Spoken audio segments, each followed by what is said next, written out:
A lot of times in Nigeria, it is medicine after death. Medicine after death, politically. If we can pay more attention to the internal party democracy, the primary election that produce the candidates that stand for national elections, it's going to be a win-win. That's why I wrote in a certain article that the Igbo problem is Igbo made. The federal people are not marginalizing the Igbo. Okay. The Igbo is marginalizing itself. The leaders in NDC who are bent on imposing people on the masses, are they Yoruba people? Are they Hausa people? Are they Fulani people? Are they Ijaw people? We can blame Tinubu when we want to blame Tinubu, but he's not the problem. You are the ones who elected these nobodies, these non-entities. When you do that, you go back and start blaming Bola Ahmed Tinubu or what Yoruba have done to you or what the Fulani Hausa have done to you. You created the problem from home. If the party produces a nobody and they go to the National Assembly, they're still going to be nobody.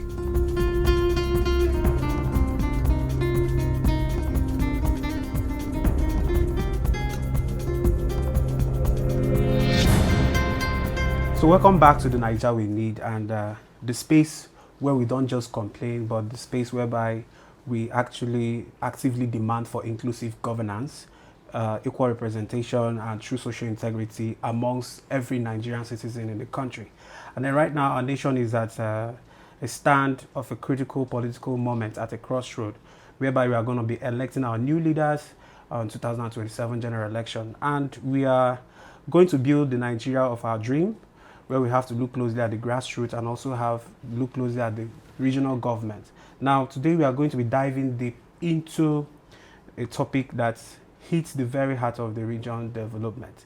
And to discuss this, I'm going to be actually be joined by a man who needs no introduction in the political landscape of Nigeria, a former presidential aspirant, a fierce advocate for electoral integrity, and the chairman of First Texas Corporation, and a leading voice demanding structural change in our system. We are talking about Dr. SKC Ogbonnia. Good day, sir. How are you doing? Thank you. Good morning. We are going to be talking together, okay? It's just a conversation, interaction. So, Doctor, welcome to the Naija We Need. Before now, we've been curious. What is the meaning of SKC in the Ogbonnia there? Keep it like that. SKC is SKC. Okay, SKC is SKC. Okay. So before we look at the big picture, right? Yeah. You chose a topic that is the state of Enugu West Senatorial Zone, district actually, and that of Ndigbo. Yes. So the question here is, you are from Ubo in Ogun local government area. Ubo. Okay. Yes. So now, if you look at the past elite's political talking point, what is the everyday reality of every person in Enugu West Senatorial District? Enugu West is a diverse political zone comprising Owo, Aneri, Oji River, Udi, and the Ezago. Most of them are peasant farmers, though we have some industries. Of course, you know, it includes Ninth Mile. So we have some few industries in the area. Yes. But what is important, this zone has a lot of potential. Of course, we have coal, we have gas, and what have you in the zone. So what it needs is for them to be tapped and developed for the common good of the masses in the area. Okay, now the question here is, you stepped down from national politics as you once an aspirant of the presidential candidacy under APC, and then also you came down to contest under NDC as a senator, right? The question here is, if credible leaders like you are systematically locked out from party internal crisis, how can the local states and of Enugu West actually ever improve? Like, what I mean is that if you are ever locked out in this particular electoral race, how more about the common man in Nigeria? Well, that's a very good question. Not many people have asked this question. The truth is that a lot of times in Nigeria, it is medicine after death. Medicine after death, politically. Actually, the internal party democracy, the time you choose who goes to seek elections, which is the primary elections, it's when we have to be more careful to make sure that those who stand for the general elections are credible to begin with. But a lot of times they leave it to the party, which in most cases lead to impositions and all what have you. Mm-hmm. If we can pay more attention to the internal party democracy, the primary election that produce the candidates that stand for national elections, it's going to be a win-win. If the party produces a nobody and they go to the National Assembly, they're still going to be nobody. So it's important that we, if you are complaining, especially the people of Ndigbo, the Southeast, we know how to complain about being marginalized, this and that.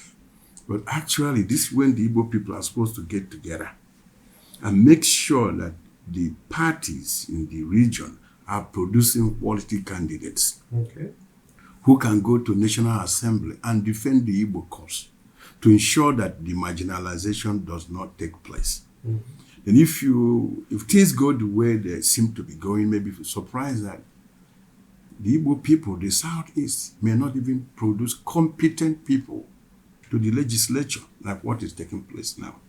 I ask you, when you talk about the Senate, or you talk about the Federal House, can you name one or two or three people who you can be proud of to say, yes, this is a senator from the Southeast? Or this is a Federal House member from the Southeast? Can you name anybody?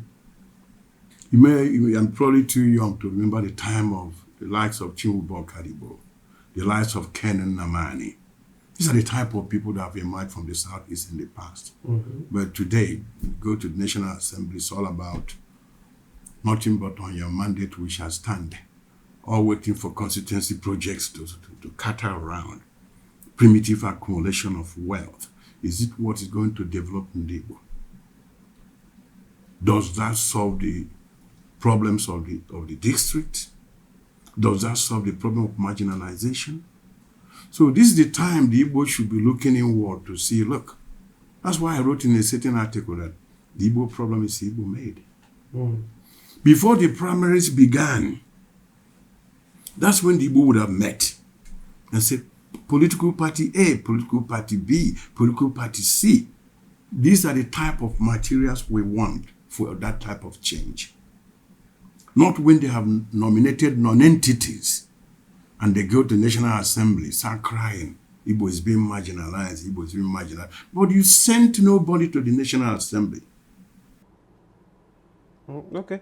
Now, coming to that marginalization question, right? Yeah. So the Southeast have consistently, not just within the Southeast, the national level, that they have been crying marginalization everywhere. Is it a federal problem, or is it just not just a federal problem, but internally, looking at what just happened at NDC currently, especially the list that is already circulating online? So what could you say? Is it marginalization? Is it within us, or maybe caused by that of the federal level?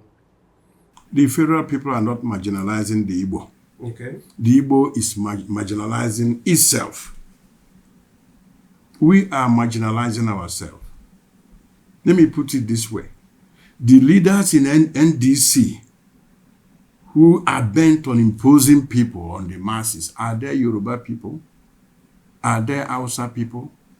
Are they Fulani people? Are they Ijaw people? It's the Igbo leaders that are bent on imposing people on the masses. People have no track record.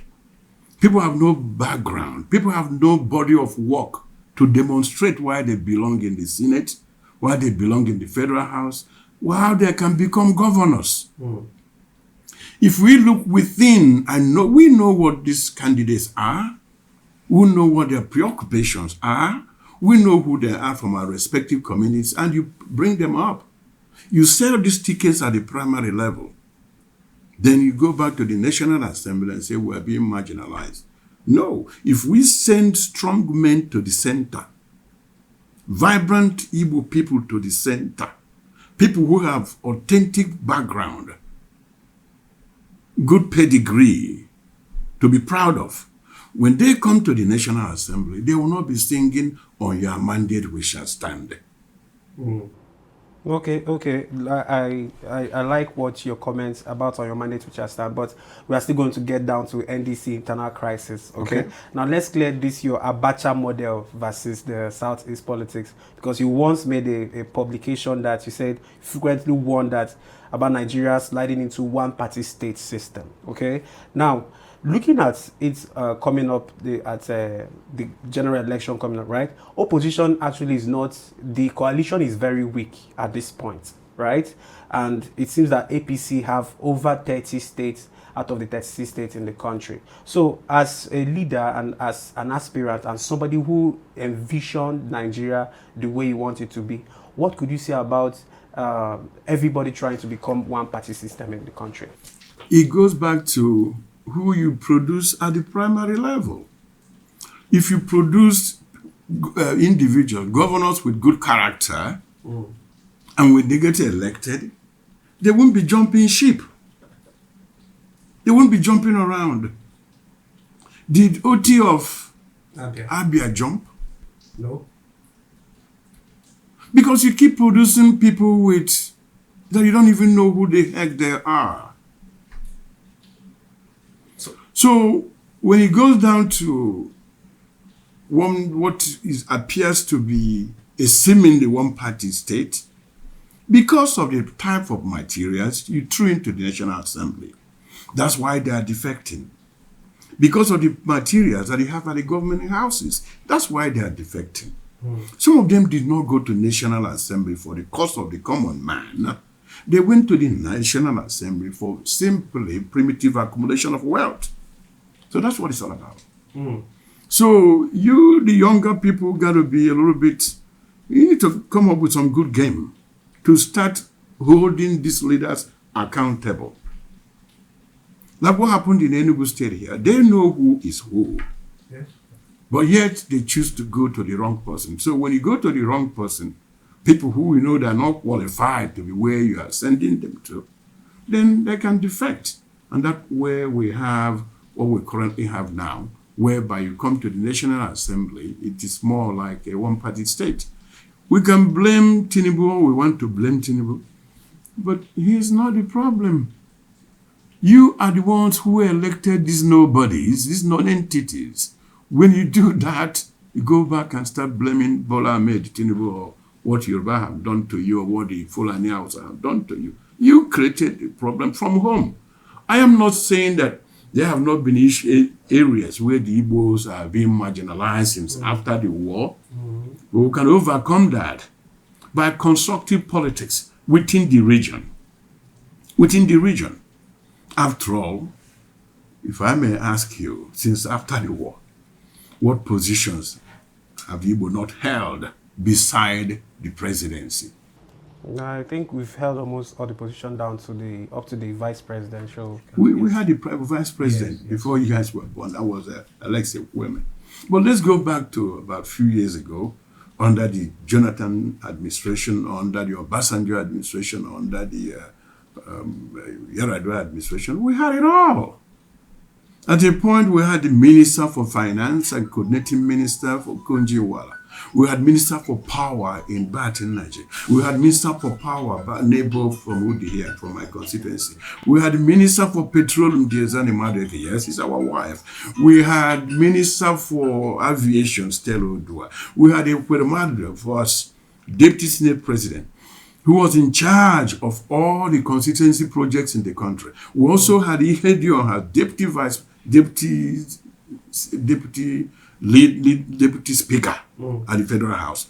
At a point, we had the chairman, House Committee on Works, Senate, chairman, House Committee on Works, Federal House. We had all this. What did they do with it? Because of the quality of individuals in the place. Now, would you say that nobody is speaking for the Ndigbo as general now? Because since we've been fielding Peter Obi as the candidate, the Southeast have been fielding Peter Obi as the candidate, right?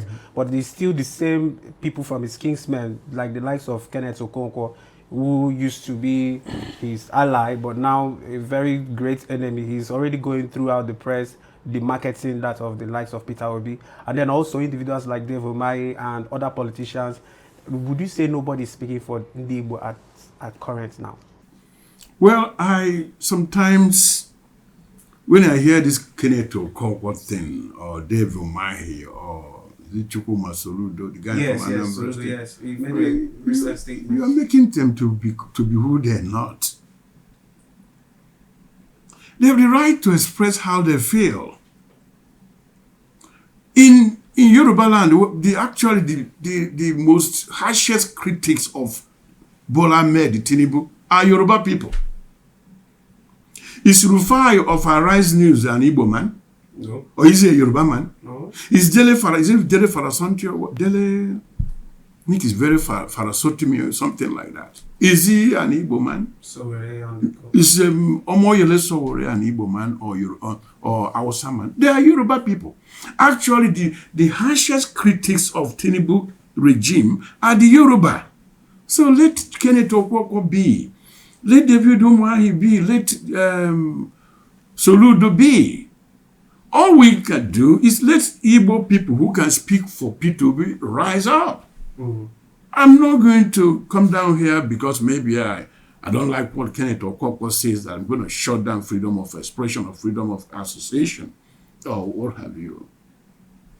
P2B spokesman in Obedient Movement is who? He's an Hausa man from Kano.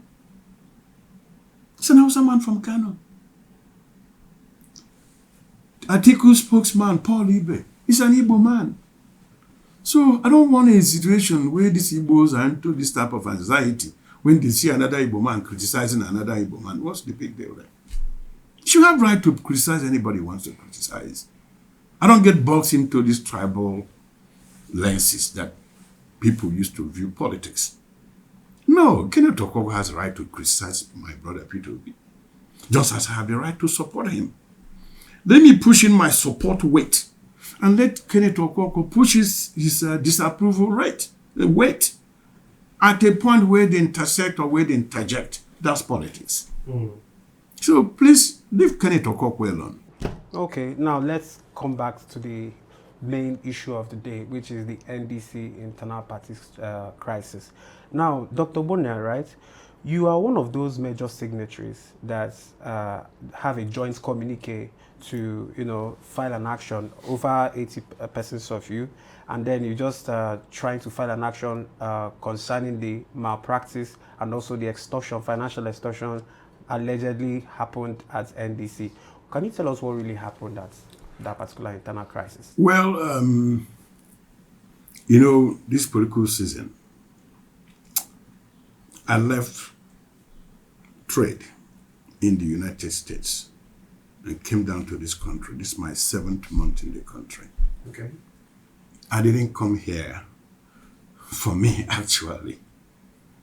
I come here to see how we can better the system. And on the ground, a very young, emerging politicians, youth, women who want to see through, who want to join the political arena for the future generation, their own generation. Unfortunately, they took advantage of them in NDC.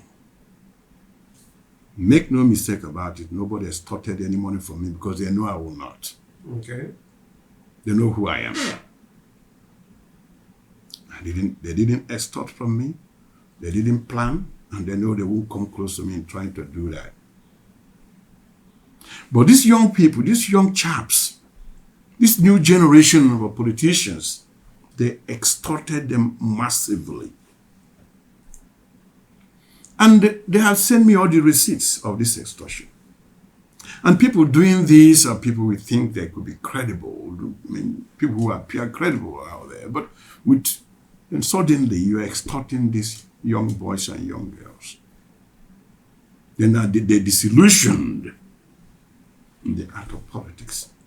And that's not good for our people. And the most painful is that the NDC cannot claim not to know, because I've written to them, look at the people who are doing this. And it appears like we're not planning to do anything about these people. That's where I'm a little bit offended with the party. But maybe they still plan to do something. And they better do something. Because people like us cannot sit idle by where the masses are being exploited and distorted. They know my background. I didn't come here for primitive accumulation of wealth.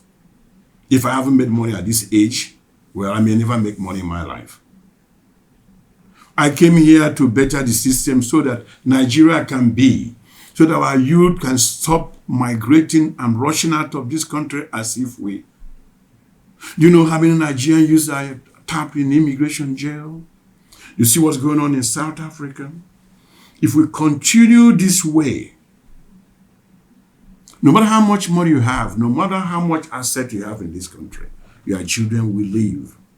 And they will also leave those properties, those assets you have in this country, because they cannot live in this country. I know you guys are young, and those who have gone out may never come back. You go to University of Nigeria, you go to ASUT, you go to Unifair, ABU, you train these people with little or nothing. Federal government, contributes to a lot of our education in this country. And you train them and they walk away with their degrees. They walk away with their degrees. So what hope do we have for the masses? Looking at the whole crisis, manipulation here and there with various political parties, what hope does the masses have to cling on at this particular period? You, the masses, have to bring the hope. You have to bring the hope. Don't be looking for the hope from us, the old people. Look at the hope from you. You are the one that's going to bring the hope. As Rotimi Amechi once told us, these politicians loot, they steal, because you don't stone them. They steal because you do not stone them.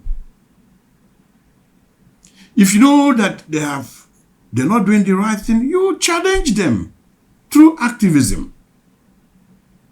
Look at what this young man is doing, Omoyele Sowore. He's our hero. He has to be the hero of the younger generation. Omoyele Sowore has to be the hero of this current generation. But is he going to get one vote if he wants to run for president? No. Because maybe he doesn't have the money. And who is demanding this money? Is you younger people. If you guys can get together and say enough is enough, they're not going to live their life and also live my own life. Gowon was about 32 years when he became the head of state. Ojukwu was about the same age. Most of these guys who defined themselves politically in the Nigerian history were of their age, 20s, 30s, 40s. You, the Nigerian youth, can define and determine who is your next president, who is your next leader. But when you go home and join the chorus, start asking how much money is he bringing? How much money is he giving at the polling booth? You are killing yourself. The Nigerian youths are killing themselves, not the politicians. Stand firm. Say enough is enough. On the territory, on the political territory, on the political environment, on the political atmosphere, and say this is our time and this can no longer happen. Do you think these ageless politicians are ever going to leave power if you don't do the needful? If you don't say enough is enough? And this can no longer be, like Peter Obi once said, it can no longer be a Hausa or Yoruba. The same pain that an Igbo man is feeling, the same pain an Hausa man is feeling, the same one that the Yoruba man is feeling. Forget about the tribal or the regional politics or the religious politics. You are the Nigerian youth. You are the mass of the Nigerian youth. Take control. Okay, well, this problem that is going on in NDC and also which affected your candidacy, right? Yeah. Would it still shift your preferred choice of candidates, that's the presidential candidates? Man, what happened here, Peter Obi didn't cause the problem. He didn't create the problem. I wasn't supporting P2B because of my senatorial race. I broke party ranks within APC in 2023 to endorse P2B. It has nothing to do with party identity. I do what I do based on what I say. Reason why I endorse P2B and continue to promote P2B are two things. He appears closest to my character in terms of simplicity of purpose. He's a very simple man. I'm not saying he might not have been corrupt, but the fact is that I haven't seen him with fleet of private jets or private Rolls Royce, as some of them do have, without sweat. He's a simple man. Number one. Number two, P2B's candidacy is for national unity. It's for national unity as compared to that of Ndigbo. Why? The South, the Northwest have produced a president twice. That's in Buhari and Yar'Adua. Yes. The Yoruba have produced in Obasanjo and the Ndigbo. Niger Delta has produced in Jonathan. We are the only geographical zone that has not produced a head of state, a head of government since the history of this country. The Northeast had produced in Abubakar Tafawa Balewa. So if you truly mean the unity for Nigeria, why don't you allow these people to also produce a president? Most people are saying P2B is not competent. Opposition, in quote, they are saying P2B is not competent. So they need someone like Dave Umahi and all the likes of that. What could you say about that? Dave Umahi. I don't want to delve into it because Dave Umahi is not running for anything. Until he wants to run, then I know what to talk about him. Let's focus on those who are running. Dave Umahi is not the one who built airport at Ebonyi, right? Yes. The airport that's lying foul. Is it not the same person? Is that supposed to be a priority for Ebonyi people?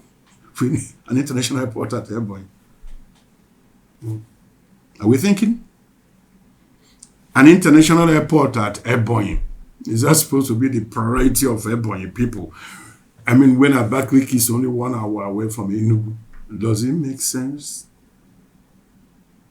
I think I had somebody was telling me maybe Soludo trying to build an international airports, maybe aside the already existing something's wrong. Something's wrong with this government. I also had one of the guy from Abia try to erect another international airport. Maybe these ones are local airports or something. My brothers, I live in Houston, Texas, the 4th largest city in the United States of America. My house to my airport is 1 hour, 15 minutes. In the entire southeast region where Houston is, big cities like Beaumont, quite a number of big cities that are bigger than Enugu, bigger than Onitsha, bigger than Abakaliki, don't even have an airport. International airport, talk less. Why are you going to be floating out international airport that you cannot even maintain and you don't have no passengers? Is the Enugu airport fully functional? And Tuludo is talking of another airport at Anambra, Onitsha. And this one is talking at another one at Aba. And you have one at Asaba, and one at Ebonyi, one at Enugu. This is misplacement of our priorities. They don't know what to do. They are given mantle of leadership, but they don't even know what to do with their money. No, does it make sense? No. America that they tend to emulate. I live in America. I've been in America for over 40 years.